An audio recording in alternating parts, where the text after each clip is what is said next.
बहुत पुरानी बात है। एक राजा था जो अपनी बुद्धिमानी और ज्ञान के लिए अपने ही राज्य में नहीं बल्कि दूसरों के राज्य में भी बड़ा प्रसिद्ध था। संसार में ऐसी कोई भी वस्तु नहीं थी जिसका उसे ज्ञान ना हो। कोई भी चीज या कोई भी व्यक्ति उसकी नज़रों से बच नहीं सकता था। उसकी एक बड़ी अजीब आदत थी। हर दोपहर को जब घर के सभी लोग खाना खा चुके होते और खाने की मेज से सारी चीज़ें हटा दी जाती और उसे बिल्कुल साफ कर दिया जाता, तब केवल राजा ही खाने की टेबल पर अकेला रहता। तो उसका विश्वसनीय सेवक चांदी के बर्तन में कुछ ढककर लाता और चुपचाप राजा के खाने की मेज पर रखकर चला जाता। उस सेवक के जाने के बाद राजा चुपचाप उस बर्तन को खोलता और उसमें से निकालकर खाता और खाकर फिर उसी बर्तन को इसी तरह ढककर बंद कर देता जैसा उसका सेवक उसके सामने छोड़कर गया था। राजा के किसी भी आदमी को यह मालूम नहीं था कि इस चांदी के बर्तन में क्या चीज़ है, क्योंकि घर के किसी भी व्यक्ति को उस बर्तन को खोलने की अनुमति नहीं थी, यहाँ तक कि राजा के विश्वसनीय सेवक को भी नहीं। एक दिन राजा के उस सेवक के मन में यह जानने की बड़ी तीव्र इच्छा हुई कि इस चांदी के बर्तन में ऐसा क्या है जिसके बारे में राजा घर के किसी भी व्यक्ति को नहीं बताता और ना ही उन्हें यह जानने की आज्ञा है। वह अपनी जिज्ञासा को रोक नहीं पाया। उसने सोच लिया कि आज वह यह जानकर ही रहेगा कि इस चांदी के बर्तन में ऐसा क्या है जिसको राजा सब लोगों के चले जाने के बाद ही मंगवाता है। उस दिन जब वह सेवक अपने राजा के लिए वह बर्तन ले जाने लगा तो उसने महल के एक सूने से कमरे में जाकर पहले उसे खोला। उसने देखा एक छोटा सा सफ़ेद सांप उबलकर उस चांदी के बर्तन में रखा था और साथ ही छुरी, कांटा, चम्मच भी सफ़ेद रंग के थे। उसने चुपके से सांप का एक टुकड़ा काटकर अपने मुंह में रख लिया, यह जानने के लिए कि यह ऐसी कौन सी स्वादिष्ट चीज़ है जिसे राजा सबके जाने के बाद खाता है। जैसे ही सेवक ने उस सफ़ेद सांप के टुकड़े को अपनी जीभ पर रखा, उसे महल के बाहर बैठी चिड़ियाओं की आवाज़ साफ साफ समझ में आने लगी। तब उसने चुपचाप उस कमरे की खिड़की के पास खड़े होकर उनकी बातें सुनने की कोशिश की। वे दोनों चिड़िया अपने अपने अनुभव के बारे में एक दूसरे को सुना रही थीं, जो उन्होंने कल खेतों, खलिहानों और बागों में हुए थे। सफ़ेद सांप ने राजा के सेवक को अब पशु पक्षियों की भाषा समझने की शक्ति प्रदान कर दी थी। फिर वह चुपचाप जाकर राजा के चांदी का कटोरा उसके खाने की मेज पर रखाया। उसी दिन एक ऐसी घटना घटी कि राजा के सेवक को राजमहल छोड़कर जाना पड़ा, क्योंकि उसी दिन रानी के हीरे की अंगूठी कहीं गिर गई थी। रानी को राजा के उस विश्वसनीय सेवक पर शक हुआ, क्योंकि सिर्फ उसी सेवक को पूरे महल में आने जाने की अनुमति थी। राजा ने अपने सेवक को बुलाकर रानी की हीरे की अंगूठी के बारे में पूछा, पर उस सेवक ने कहा कि उसने वह अंगूठी नहीं देखी। राजा ने उसे बहुत धमकाया कि अगर कल सुबह तक उसने अंगूठी की चोर को नहीं ढूंढा तो उसे जेल में डाल दिया जाएगा। वह सेवक बार बार अपनी बेगुनाही साबित करने की कोशिश करता रहा, पर राजा ने उसकी एक भी न सुनी।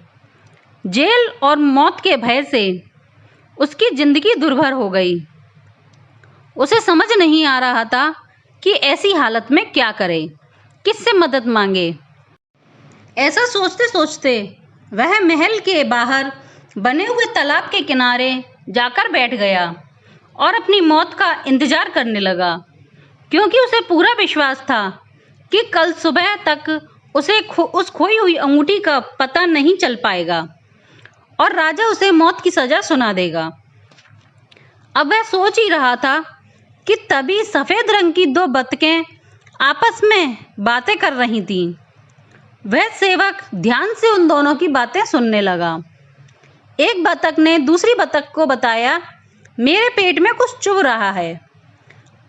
आज जब राजा रानी सुबह सैर के लिए आए थे, तब रानी ने पानी में हाथ धोने के लिए इस तालाब में हाथ डाले तो उसकी अंगूठी पानी में गिर गई और मैंने उसे झट से निगल लिया।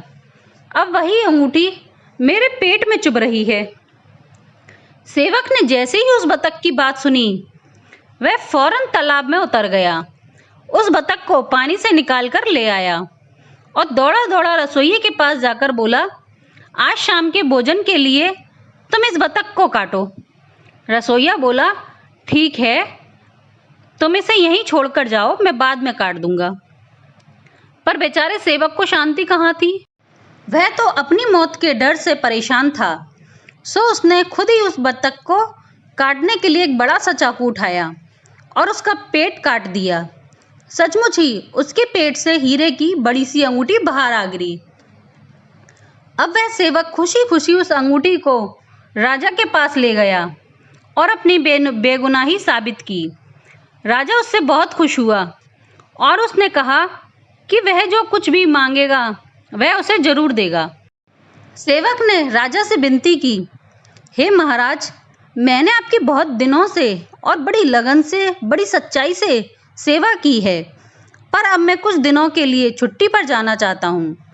इसके लिए मुझे कुछ धन की और एक तेज घोड़े की ज़रूरत है। अगर आप मुझ पर कृपा करें तो ये दोनों चीज़ें मुझे इनाम में दे दें। राजा ने उसकी विनती सहज स्वीकार कर ली। राजा का सेवक यात्रा के लिए बहुत सा धन लेकर और घोड़े पर सवार होकर देश विदेश की यात्रा पर निकल पड़ा। वह अपनी यात्रा पर जा रहा था कि रास्ते में उसे एक तालाब मिला, जिसके एक किनारे पर 3 मछलियां पानी से बाहर तड़प रही थीं। वह झट से घोड़े से उतरा और उन तीनों मछलियों को उठाकर तालाब में डाल दिया।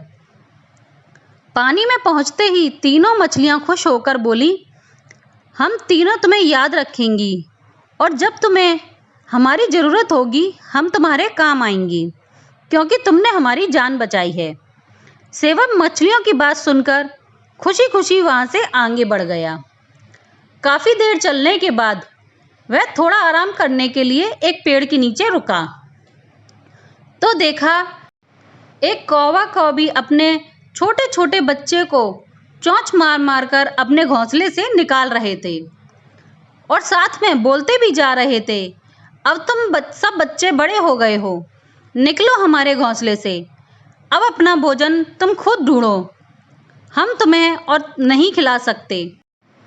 कौवे के बच्चे बड़ी जोरों से चीख पुकार कर रहे थे और अपने माता पिता से प्रार्थना कर रहे थे कि वे उन्हें कुछ दिन और इस घोंसले में रहने दें। थोड़ा और बड़े होने पर वे खुद ही यह घोंसला छोड़ देंगे। कौवा उन्हें रखने के लिए तैयार नहीं था। वह चाहता था कि जितनी जल्दी वे उसके घर से जाएंगे उतनी जल्दी ही वे स्वावलंबी हो जाएंगे। उस सेवक को उन बच्चों पर बहुत तरस आया। उसने अपने लिए जो खाने का सामान इकट्ठा किया था वह उस पेड़ के नीचे उन बच्चों के लिए छोड़ दिया और थोड़ी देर बाद वहाँ से उठकर चला गया। कौवे के बच्चों ने जब खाने का इतना सारा सामान देखा तो बड़ी ही कृतज्ञता से बोले, हम तुम्हें हमेशा याद रखेंगे और तुम्हारी इस दया का प्रतिदान जरूर चुकाएंगे, क्योंकि तुमने हमें भूखा मरने से बचाया है। उनकी यह बात सुनकर सेवक आगे चल दिया। चलते चलते वह एक बड़े से नगर में पहुंचा। उस नगर के चारों ओर बड़ी भीड़ लगी थी और सड़कें भी लोगों से भरी हुई थी। भीड़ से गुजरते हुए उस सेवक ने एक आदमी से पूछा, भाई, यहाँ पर इतनी भीड़ क्यों लगी हुई है? आदमी बोला, हमारे राजा की एक बेटी है।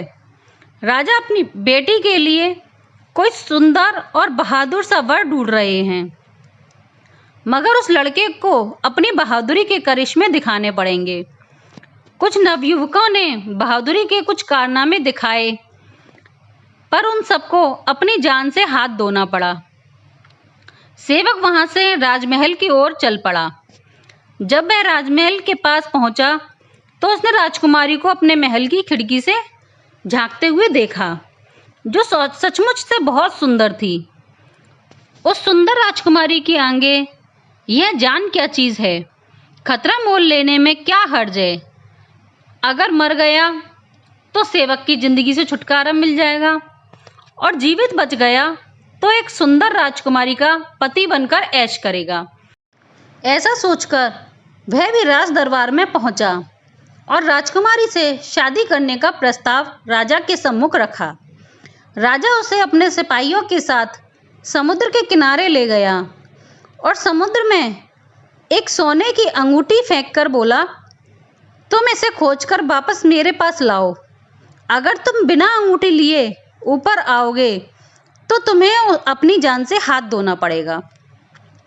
वह सेवक समुद्र में घुस गया, पर इतनी गहराई में डुबकी लगाना इतना आसान नहीं था।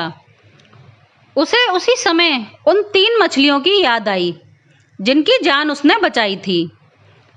उसके याद करते ही वे तीनों मछलियां अंगूठी लेकर उसके सामने हाजिर हो गईं। सेवक ने उन तीनों मछलियों को हृदय से धन्यवाद दिया और अंगूठी लेकर कुछ ही देर में समुद्र से बाहर आ गया। राजा यह देखकर बहुत हैरान हुआ। सेवक ने राजा की बेटी से विवाह करने की मांग की तो उसने दूसरी शर्त उसके सामने रख दी। राजा के सैनिक उसे महल के बाहर बगीचे में ले गए। वहां पर उन्होंने एक बोरी से भरा बाजरा जमीन पर बिखेर दिया। राजा ने आज्ञा दी कि अगले दिन सुबह तक सारा बाजरा बोरी में भरा होना चाहिए, नहीं तो उसे अपनी जान से हाथ धोना पड़ेगा। मिट्टी से बाजरा बीनना भी कोई आसान काम न था। पूरे दिन वह यह काम करता रहा, पर जब थक गया तो उस कौए के बच्चे याद आने लगे। जैसे ही चारों तरफ अंधेरा छाया, वैसे ही कौए के बच्चे उसका सारा बाजरा चुग चुग कर बोरे में डालने लगे और सुबह तक बोरी बाजरे से पूरी तरह भर गई। वहाँ एक भी दाना जमीन पर नहीं मिला।